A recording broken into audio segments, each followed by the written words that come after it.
BJP mandal commission ని కమండల్తో వ్యతిరేకించింది అని అన్నారు మంత్రి పొన్నం ప్రభాకర్. బీజేపీలో పాయల్ శంకర్ లాంటి బీసీలకి ప్రాధాన్యత లేదు అని అన్నారు.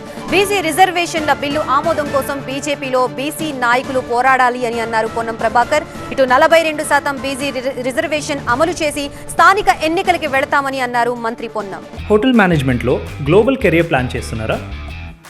అంతర్జాతీయ చదువు, ఫారెన్ జాబ్ ఛాన్స్ కోసం ఇండియా నంబర్ 1 హోటల్ స్కూల్ IIHMలో జాయిన్ అవ్వండి.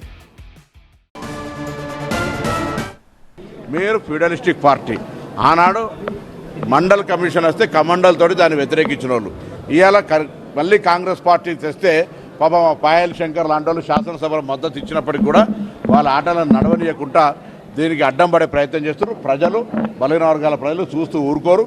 మీరు జిమ్మిక్స్ దృష్టి మార్చి ఏదో చెప్తే ఎవరు గమనించారు. ఈరోజు బలహీన వర్గాల ప్రాతినిధ్యం ఉన్న ఆ 5-6 ఎంపీలు భారతీయ జనతా పార్టీ లైన్ను హిందువుల పేరు మీద, ముస్లింల పేరు మీద ఇంకో రకరకాలైనటువంటి డైవర్షన్స్ లేకుండా రిజర్వేషన్లకు సంబంధించి 42% రాష్ట్రపతి గారి దగ్గర ఉన్నటువంటి దాన్ని ఆమోదింపజేసి త్వరలో కోర్టు నిర్ణయించిన ప్రకారంగా సెప్టెంబర్ 30 లోపల ఎన్నికలు నిర్వహించడానికి భారతీయ జనతా పార్టీ సహకరించాలి.